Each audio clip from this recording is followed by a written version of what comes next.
Let me say thank you for deciding to have this interview this morning. This is the first for me to interview someone that has lost a loved one so close.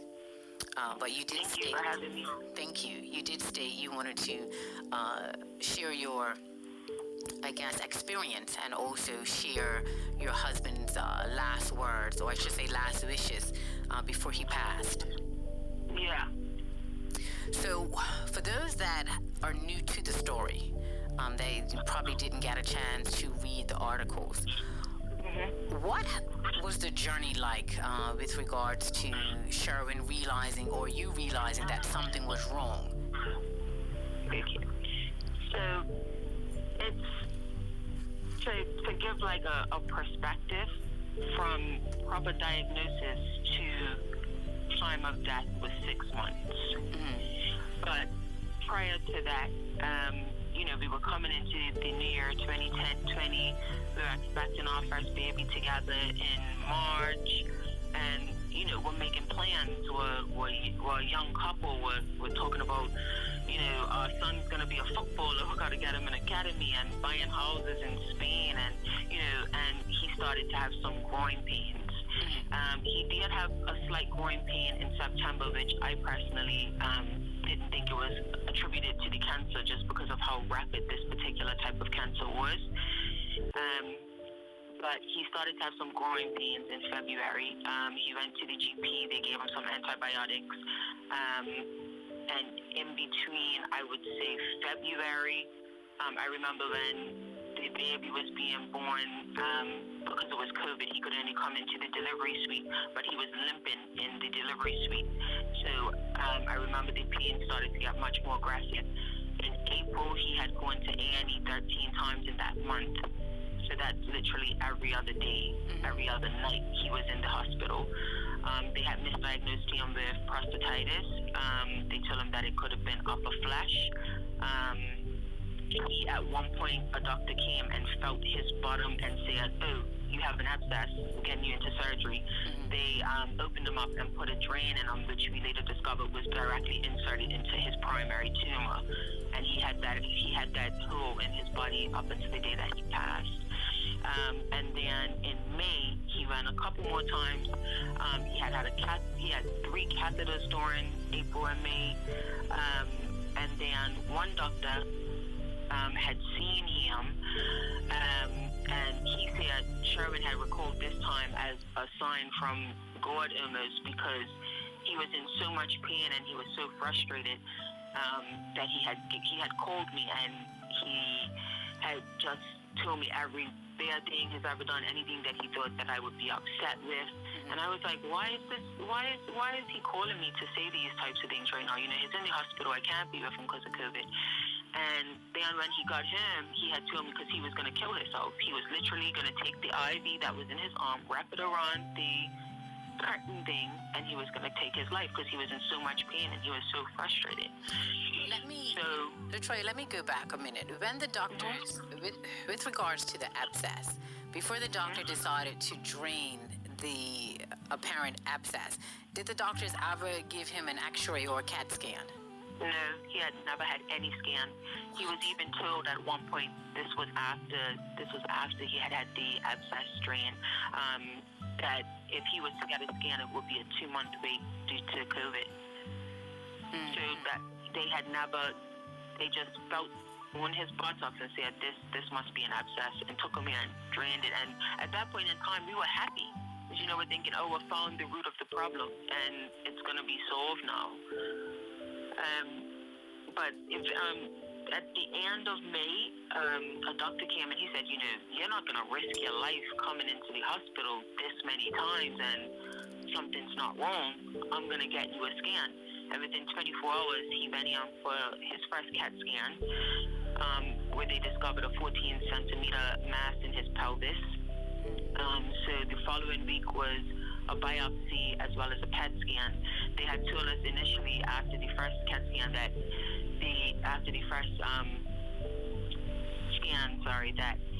the way that it looked, it was definitely deemed to be a malignant tumor, and it was either going to be, it looked the way that the cancer was behaving to be a Ewing sarcoma, rhabdomyosarcoma, or possible prostate cancer, but they said that that was unlikely. So when we got the results, we had went in, and they had sat us down, and they said that he also had roughly 30 small nodules in his lungs. So that means that by the time that they found it, it had metastasized throughout his lungs, as well as in his primary lymph nodes around his pelvis. And out of the three options, three possible types of cancers that it could have been, it wasn't anything that we expected. Sherin he recalls that when we sat down, I'm the type, I've got my pen and paper ready, I'm ready to make the notes, and I actually started to write the word rhabdo, because from our research, that's what it just seemed more like with his symptoms. And then they said, you have something called CIC, small round blue cell sarcoma, and I've never heard of it. I wasn't any sort of way familiar with a sarcoma at all. So then the question comes of prognosis, doesn't it? So the prognosis initially was worst case 3 months, best case a year or two. So anybody that knows Sherin knows that wasn't sitting well with him. He doesn't accept that. He's a fighter, and he's like, well, I'm gonna be the miracle. So he had the thing that I didn't really like, and this is just my personal opinion, is that when the oncologist had come to us, they said, okay, we have 3 different lines of possible chemotherapy that we can try. These are the 3. We'll give you the weekend to research, and you pick. I didn't like that at all. I felt that as an oncologist, you should come to us with a plan and tell us how you are going to fight for their life, fight for his life, sorry. But that's not what happened. So we did our own research, and we're still, we're just this young couple, so we're just trying to navigate through this as well. So we chose a particular type of chemo. We chose trabectedin and doxorubicin. Doxorubicin is the sort of standard type of chemotherapy for sarcomas. So he had 2 cycles. He had 4 cycles in total of the trabectedin and doxorubicin. After the first 2 cycles, they did a scan, and they said that his pelvic tumor had shrunken by 1/3, and some of his lung nodules had disappeared. The rest of them had shrunken by 1/2. So we're hopeful, we're elated, we're happy, and we're just, we're in a good place. He has another 2 scans, and then it showed that it had stopped working. And not when they tell you stop working, what we find is that even if you still have some tumors that are disappearing or shrinking, as long as there are new tumors that are being formed, that is still just classed as progression. So they will say it's progression, that's it. Well, I just took a moment to look up the word sarcoma for those that have never heard it. The definition from the medical dictionary states that sarcoma is the general term for a broad group of cancers that begin in the bones and in the soft, also called connective tissues. So, go ahead. His one is called CIC. It was initially diagnosed as CIC DOX4. It is extremely rare. So I told Sherin throughout this, because throughout this process, I've become a big believer in words and what we put into the world and the universe, and because God is listening to us. And if we are not grateful for what we have, I feel that God will kind of send a message to remind us you need to be grateful for what I'm giving you at this point in time, even if it's not what you want. So Sherin used to be upset, and I'm not saying that this is like punishment or anything like that, but Sherin used to get so upset and tell everyone he's got the worst cancer in the world, and it's horrible, and this and that, and then they had already had sent his tissue sample from his biopsy off to be just monitored and looked at and do extra tests, and they came back to say it's actually called what the type of cancer that he has, the specific gene mutation of the CIC rearrangement that he has is called FOX4, which if you go into Google, Miss Thang, you will find maybe 2 or 3 articles on this. There's no protocol for this type of cancer. They don't know how to fix it. They don't know how to hold it at bay. It just comes at you and it attacks you. So they tried a second line That's why we did etoposide and efosfamide. He did 2 cycles of that steel growth. So his oncologist had called us. I remember I'm in our bedroom right now, and we were here when we got the phone call. And he said, look, there's nothing more that we can really do for you other than offer you palliative chemo. So palliative chemo means it does not have a very good chance of holding your cancer back or killing the cancer cells, but it will definitely ease any pains that you're having. He was blessed that he didn't have much pains at all. It was amazing. He did CBD, if anyone knows about that. I don't know if I'm allowed to say he did RSO as well, but that's what he done. Multiple supplements. We were juicing about 52 ounces of juicing a day. We got herbs. But then, Mexico was we had done the GoFundMe. We were always like, Mexico was the last option, and I think we were both sort of panicked to hear that there's nothing more that they can do for us over here. Yes. That he said, we'll go into Mexico, and I had us booked on a flight for the very next day. So how did you find Mexico and the treatment? So Mexico, it's a thin line. For Sherwin's cancer, Mexico does not work. I wouldn't advise anyone with a soft tissue sarcoma to go. That's just my opinion. Because it's immune-boosting therapy, immunotherapy sort of treatment in Mexico. But we had actually chosen the particular type of clinic because there was a guy called Ben. He was from the UK, and he actually had a sarcoma as well. And he had a response to it, but he ended up catching COVID and was hospitalized in Mexico, and he actually had passed away. But it didn't work. He actually ended up, it was a thin line as well because some of the symptoms that he was experiencing, it can happen when you detox your body because you're getting like B12 and vitamin C and doing hypothermia. You're doing all the things that are meant to, boost your immune system and teach your immune system how to actually fight and kill the cancer cells that are in your body. So he was having cold chills and fevers and just the normal signs of sort of your body detoxing. But then in between that, his pain started to come back. And we started to notice in his upper inner thigh a small little tiny lump was coming. And, we were battling. We had, conference calls with close family and friends. Should we stay? Should we go? Should we stay? Should we try another facility over here? But eventually, to see how he was, we came to the conclusion that it just wasn't working and we needed to get back to the UK to get some proper chemotherapy. So we fly back. Yes. This is a 23-hour journey. We have an infant because obviously we had the baby with us. And when we get back, he's really poorly and he starts to have chest pains. So he goes into hospital and they discovered that he had some blood clots in his lungs. So they started him on some blood thinners through injection. So we were injecting him with the blood thinners. Obviously, they take his blood, and anytime you go into the hospital out here now, you have to get your COVID swab. So then, he came home, and then he had to go back into the hospital, and they told him that his COVID swab had come back positive for COVID.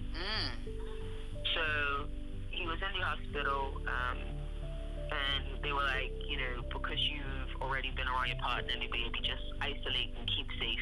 We've already been all around each other. So he came home, and he was probably home for maybe about 2 hours, and the phone rang again, and they said, we've just got your blood cultures back, and we see that you have a yeast infection in your blood, which is life-threatening, and you need to come back in as soon as possible. And, he's like, well, I just got home to my family. Can I come in tomorrow? And they were like, no, this is serious, sir. You need to come in. So he had to go on a COVID ward, which is difficult because you're already fighting the cancer. He's got more than 30 tumors in his lungs at this point. He's got the blood clots and the COVID, which is obviously is not good for someone in his position as it is. And now they're telling him he has this infection, which we believe came from his PICC line not being cleaned as well in Mexico. So, which is why, to answer your question, that's why I don't feel that Mexico was the right decision for us. It made more problems than it didn't help for his situation. It just had created more issues. So Sherwin did not like to be in the hospital. He didn't like it. Anytime he would go in, it was the quickest way to get him and just be here. And, he'll always tell the doctor, look, he'll call me, and you gain so much knowledge during this experience. They asked both of us, do we have a medical background? And it's like, no, we have to be self-taught oncologists in order to be able to make sure you guys are doing your jobs. Yes. So, we're speaking to him, and eventually they let him come home, and we're just dealing with things from there. So due to this, you can't get chemotherapy even if you have a fever. So with all of this going on, it's just sort of progressively getting worse, but at a rapid rate. Right. Do you think that, I remember in one of your interviews going back, do you think that COVID had a lot to do with this in the beginning when he went to the hospital? COVID's the reason for everything. That is, look, COVID's the reason, not look like that, but COVID's the reason that he was misdiagnosed, and COVID's the reason which held back them from doing the job. And it's not to say that the NHS out here are horrible or anything like that, because they are overworked at this point in time, and they have this mass pandemic that had just come out. But it doesn't mean that other people don't matter.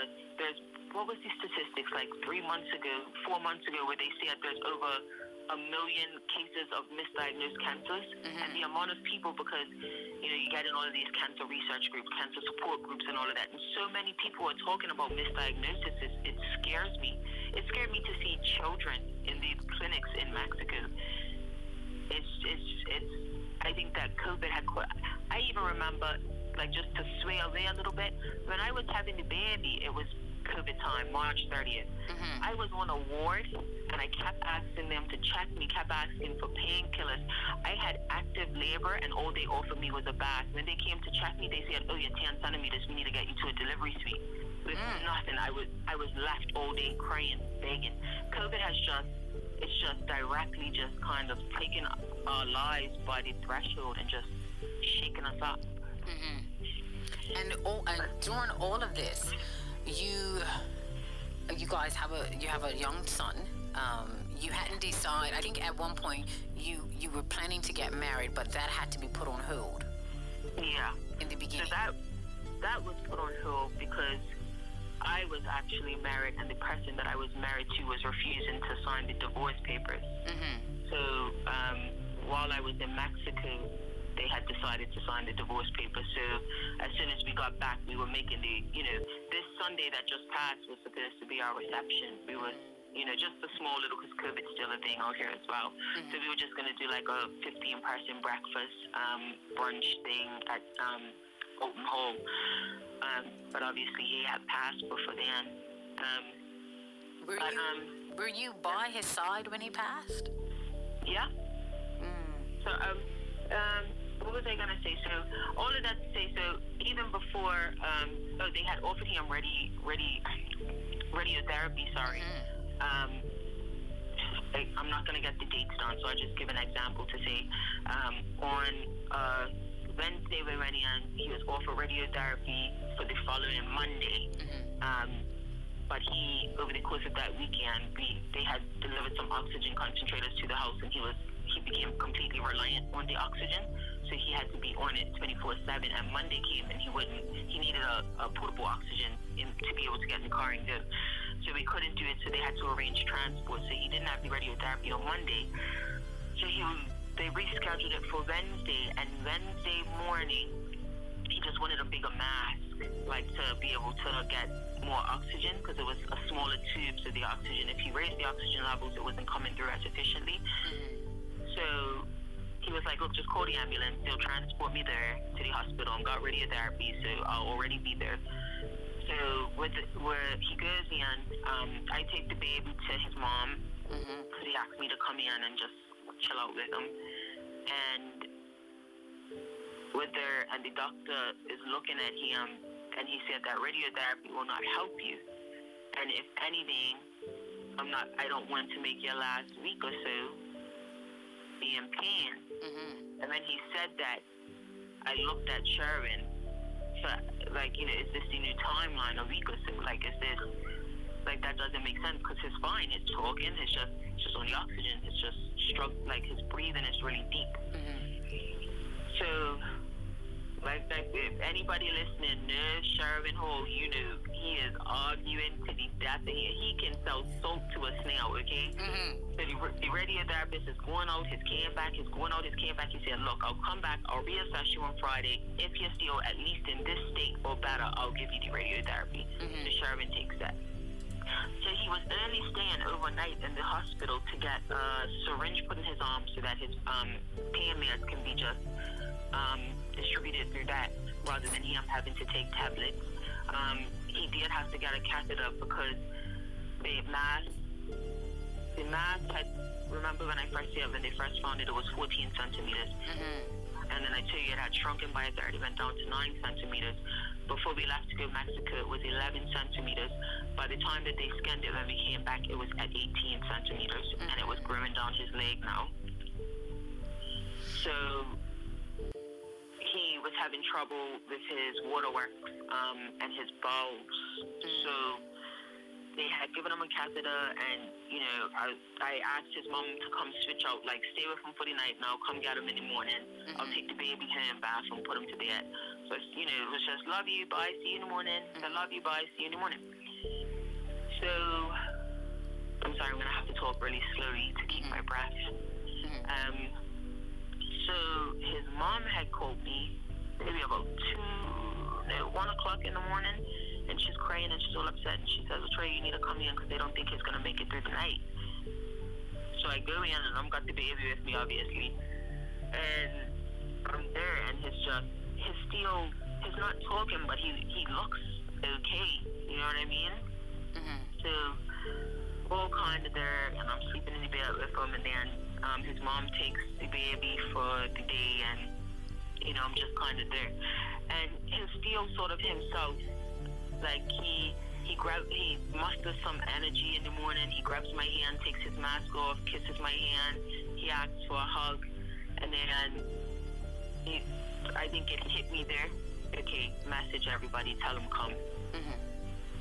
So the doctor said put me in a room in the morning to say that this is it. It's either a couple of hours or maybe a day or two, and this is on the Thursday. His dad's coming on the Friday morning. And, you know, he's there throughout the day, and at one point he takes his mask off and he's looking around at, it's just myself and two of his close friends, and he asks if he's gonna die. And, you know, we're like, no. And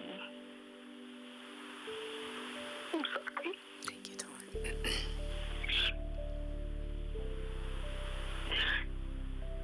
I'm sorry. No, don't be sorry. Take your time.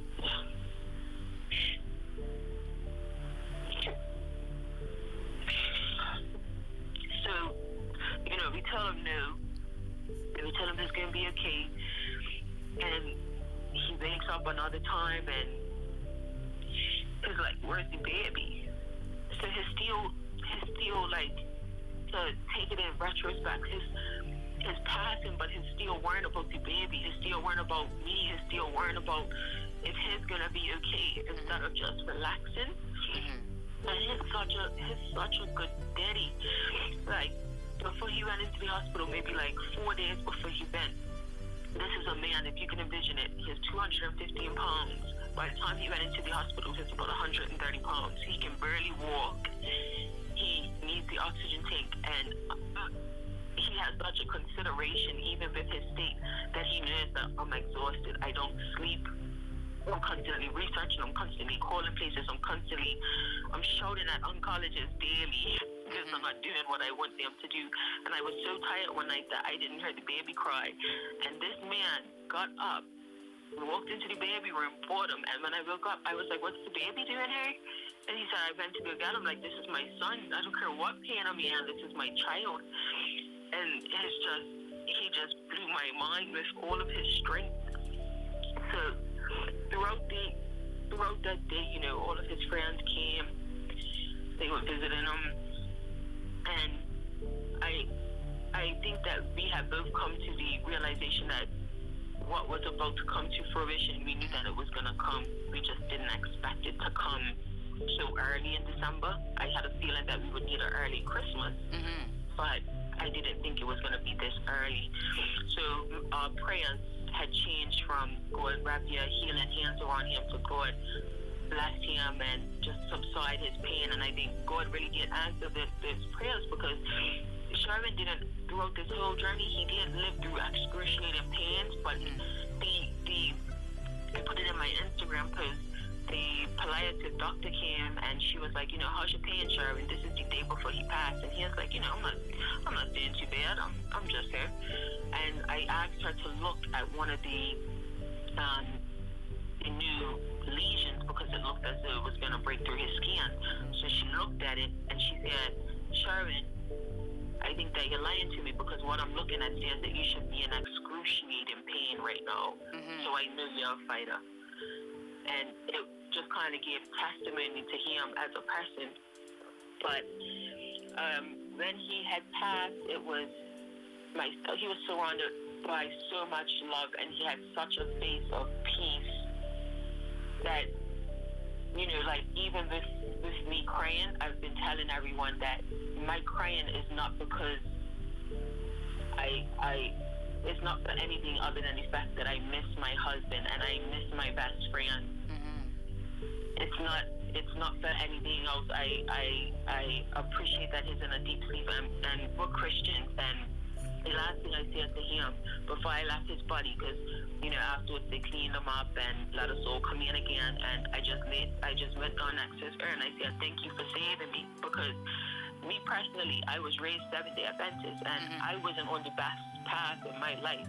And then when we got together, like we might not have been on the best path, but through this, we both got closer and both got back to God. And if I didn't meet him, I don't know if I would be on this path that I'm on right now. So I just had to thank him for having a hand in saving me, and thank you for just making my life so much better. Like, we might not have gotten the years that we wanted together, and we might not have gotten the time that we wanted, but I think that the love that we shared, like, sometimes the death is more important than the time that you have. Wow. I'm sorry, I'm getting upset. No, there's no need to be sorry. I have many messages coming in, and many people. What would you say to men more so that are listening to this interview that don't want to get checked, or they have a pain and they just think it's nothing? Would you encourage them to get checked, make sure they have someone with them, one of their family members, to jot down all the information and make sure everything is done? And women. It's men and women, everyone. Child, don't disregard any sort of thing and challenge a doctor. I had a friend, well, I like to call her a friend. Her name is Sophia. Her son, actually, Josiah, he's 12 years old on her, and he plays football, and he did like a 28-day challenge to raise awareness and try to raise some funds for Sherin, which I thought was amazing. You don't meet much 12-year-old boys that are just wanting to, help. But, you meet so much people through these types of journeys, and, she was saying that, what was she saying to me? I can't quite remember, but it was just a conversation about, if someone feels a lump, and I was like, no, you go and you take somebody with you because sometimes you shut down. That's a human response. You heard bad news and you kind of zone out and you think and you go. So make sure that you have someone with you to just sort of make sure that you're catching everything, but don't disregard any sort of pain, any sort of anything, because Sherin could have, he did have a doctor's appointment once before things got bad, but he had started a new job, so he was going into training, so he had rearranged the doctor's appointment, and then the COVID regulations came into place out here.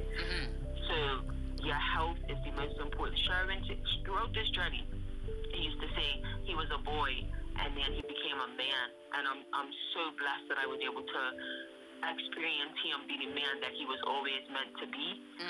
But also, he used to say, he just used to worry about hanging around his friends and living the best life and having designer clothes, and all that was important was his family and his true friends. Because also throughout a journey like this, you realize who's really in your corner. I was going to ask you that. I mean, this has been a whirlwind for you and your family. So I'm sure, I don't know if one has lost friends during the way, and not necessarily in a negative stance, but in the world that we live in, a lot of individuals are not built for something like this. Yeah. I mean, I got an outpour of messages to say, they feel, a lot of people feel that I was placed in his life for the strength that I endured. I told him when we first got the diagnosis, I will not treat you like you have cancer. I'm not treating you like you're sick. We will still be normal. He never saw me cry. I almost started to cry once when he was having a really bad day. But he never saw me cry, and I had to carry him when he couldn't carry himself. But throughout this, he's got family, like his sister and things that I've never met in person, and I feel like I've known her my whole life. It's been able to bring me closer to a lot of my friends, and even people that are now deemed family. But it has also, some people, I can understand where some people would say, they don't know what to say in certain situations, or, they don't know what to do. But a message just lets somebody know that, you're thinking about them, because this has been, and it's still ongoing, it's been the toughest battle of my life. I have never experienced a hole in my heart like this, and a pain. I'm fine when people are around, but the second I'm by myself, we're in a house that we lived in, he's everywhere. And because I miss every little thing. I had a plate of food that I had made him, and this might sound kind of gross. I'm sorry if anybody finds this kind of gross, but the plate of food was in the fridge for 5 days because I couldn't will myself to throw it away. I knew that meant that he wasn't coming back to have it. You know what I mean? I've been wearing his sweatpants, and I eat pints of ice cream for breakfast. I can't, I'm just in a slump, sort of, but and he's not the type of person as well. He's the type of person to be, how some people say, don't cry for me when I'm gone. He'll be, no, cry for me, please. Let me know you miss me, but don't take it too far. This has been a journey.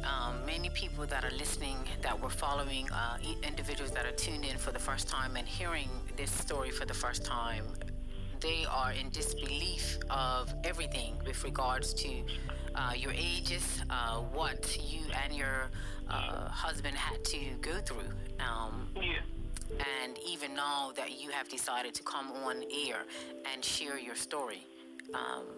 Every message that I'm receiving, and I'm holding the phone in my hand away from the mic so it doesn't interrupt the interview. Everyone wants to, first of all, let you know that they are praying for you.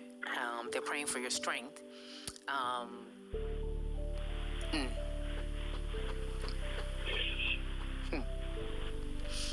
just opened my bed, to be honest.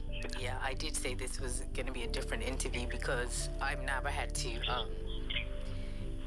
interviewed someone that has lost someone immediately. So first of all, thank you. But a friend had sent me a message this morning, because I was like, I almost messaged you to be like, Ms. Thang, I don't know, I don't know, but she had messaged me this.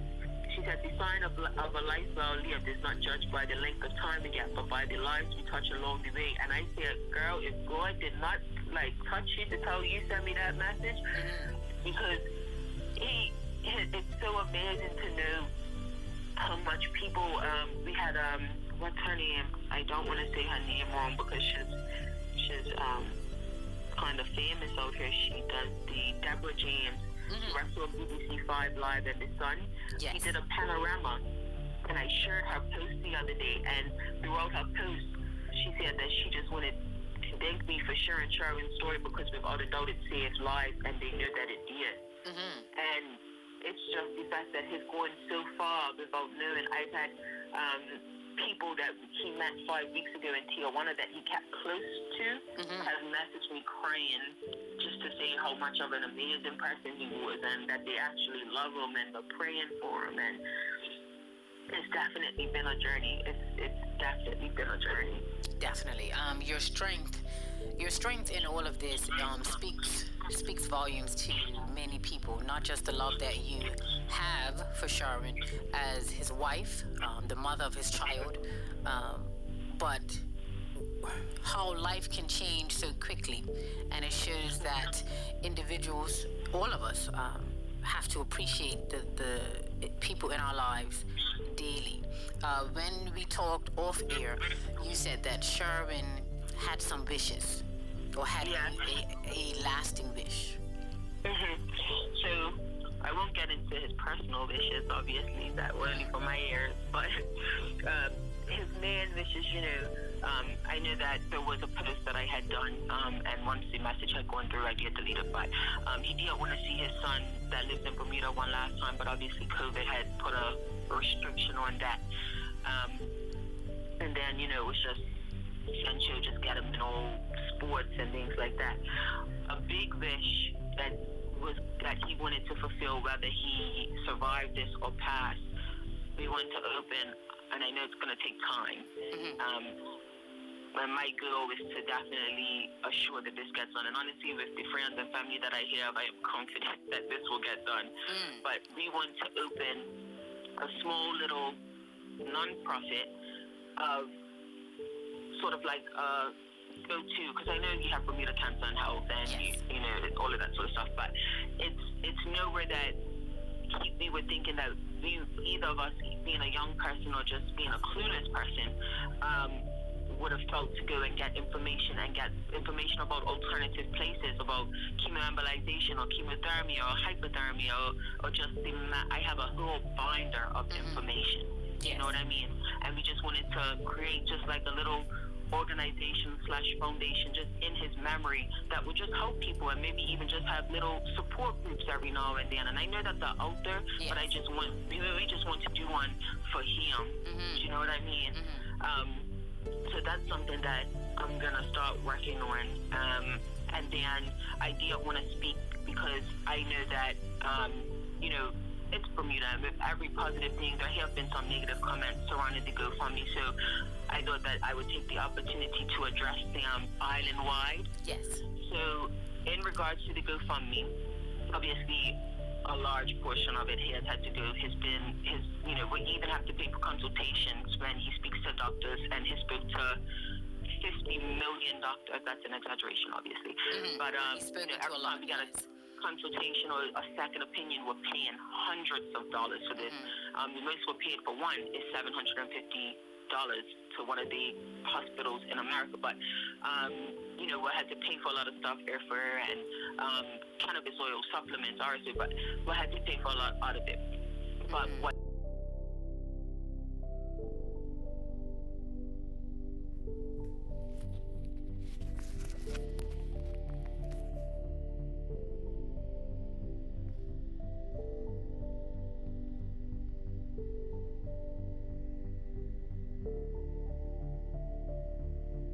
buddy.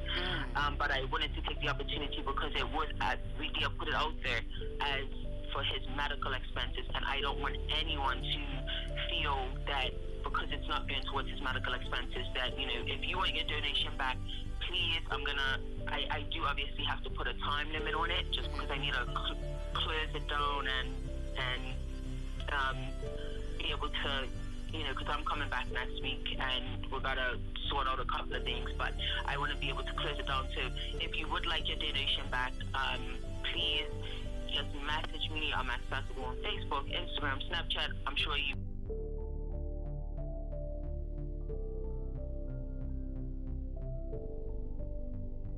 information, and I would be happy to refund you. And with that being said, I want to thank everyone because at the same time, I've still been getting donations. Someone donated 3 days ago and left a comment to say, use the money as you see fit.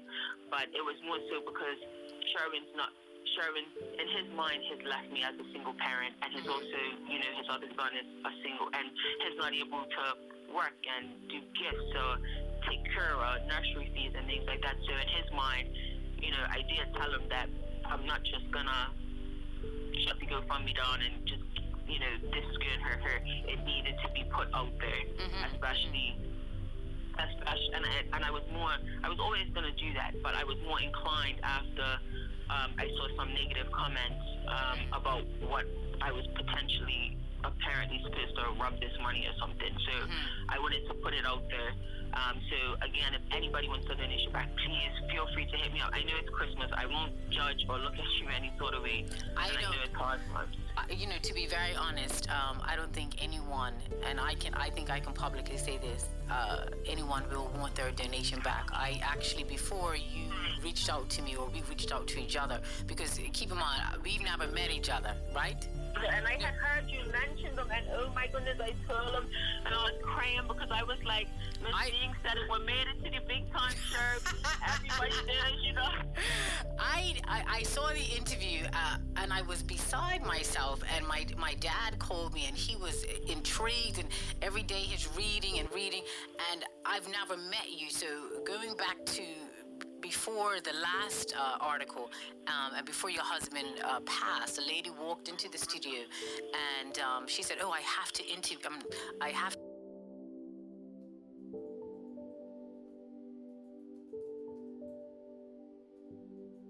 And I said, it's unfortunate, Mr. Hall has passed. And she said she was totally beside herself.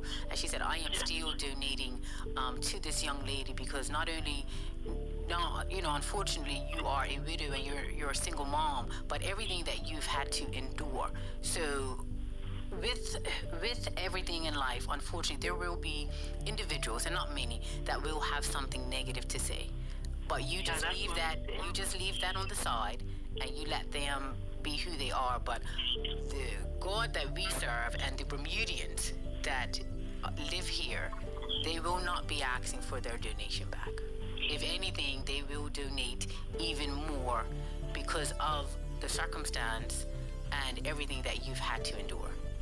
There's many people that's listened to this interview as far as Africa that is tuned in, and they have stated, seriously, they've stated, Miss Thang, I don't know if I could have been through all of this and still be able to do an interview or be strong, because everyone is built differently, and this is strength for you to be able to inform and tell our listening audience and Bermuda on a whole and the world who are listening, don't take your health for granted.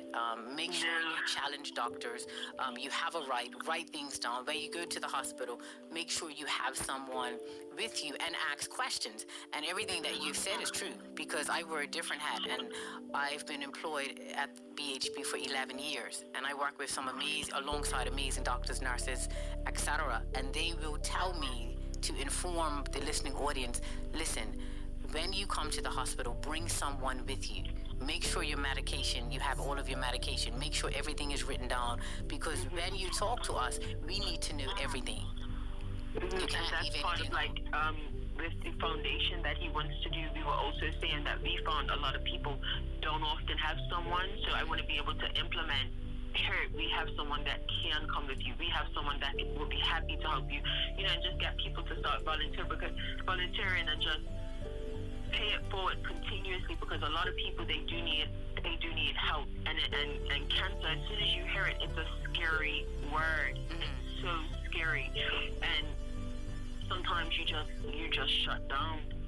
So and even throughout this, like we did a Zoom conference, and I was laughing on the Zoom conference in an awkward sort of way, because I'm sure everybody knows Kevin.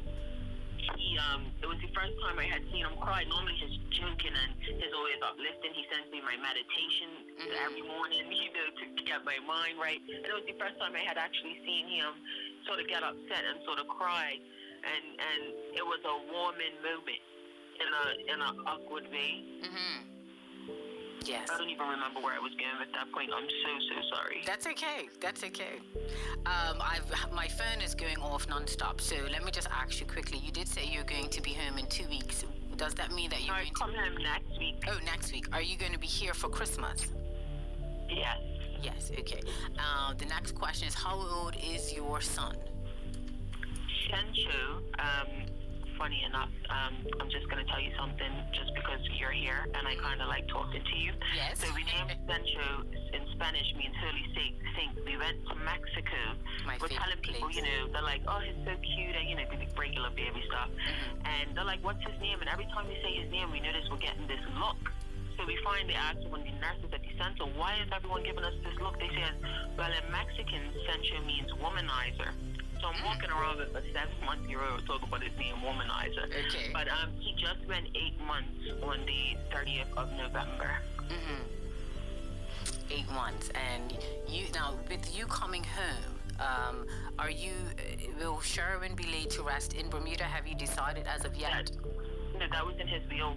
That's where he wants to be. Okay.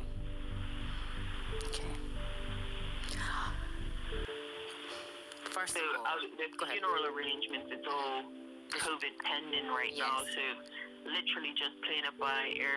I'm hoping to get him on the plane with me. When I come back next week, and then once we get into Bermuda, it will literally just be listening for the continuous updates to see what we can and can't do. And myself with his family, his sister, his mom, his dad's here at the house with me now because he Sherwin passed Thursday and Colonel got here Friday morning, so you just missed him. But he'll be coming back to Bermuda, and then we'll just be trying to sort things out while we're there.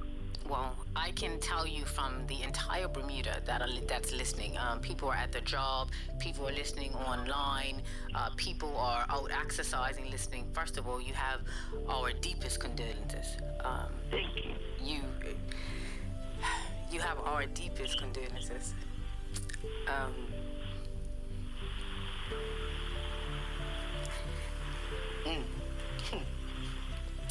Thank you for sharing a portion of your story with us, because normally when it comes to media, we're able to read an article and that's it. We didn't know the depth of everything Sherwin went through, from being misdiagnosed to excruciating pain, and then the age that both of you are. I can't even imagine. So obviously you have strength, and I'm sure strength didn't just come after being a wife, because you just tied the knot. So strength is embedded within who you are and the makeup of who you are. Thank you. Many people just know that you are definitely loved, and everyone has you in their prayers. And I think with regards to Bermuda and Bermudians on a whole, once you are back home, it's not going to be an issue if by chance you need something. Thank you, everyone. I can't see the messages right now because my eyes are just full, but just thank you, everyone. And honestly, throughout this whole journey, like so many, I've had people reach out to me, and the first sentence is, I don't know you, but have you tried this? Have you looked into this? So much people, like, it really is Bermuda strong. And I know at some points in time I wasn't a proper Bermudian throughout this journey with certain things that had transpired, but like when you get certain messages or certain things that relate to you, it just makes us feel like, we just had so much support behind us and so much people. The main thing after a while, it wasn't about the donation. It wasn't about, have you tried this or have you tried that? We just always wanted a strong prayer army. And I want to thank everyone that prayed, because when I say Sherwin went in the most peaceful way and his pains weren't nowhere as bad as they should have been, I'm so blessed and humbled and grateful for everyone. LaTroya, wow. I have to keep saying thank you for sharing your story. Many people don't have the strength to share their story, and you recently lost your best friend, your husband, after a journey that many people can only imagine. Many people are messaging, and they're headed to the GoFundMe page to donate. Let me find it, because I remember saying it before, so I have doctors that are tuned in, and they have a message and they would like to donate. So give me a second, everyone. I believe it was 28-year-old. I'm pretty sure that's what it was. Sorry, I'm just correcting myself a little bit. I just want to find the link. If I type in Sherwin's name, would it come up under the GoFundMe page? What I can do is I'll just send you the link now with a message. Okay. Okay, yes. For those that are listening, if you go to GoFundMe.com and you type in Sherwin Hall, the first link that comes up is the GoFundMe page. And Sherwin is spelled SHERWINHALL.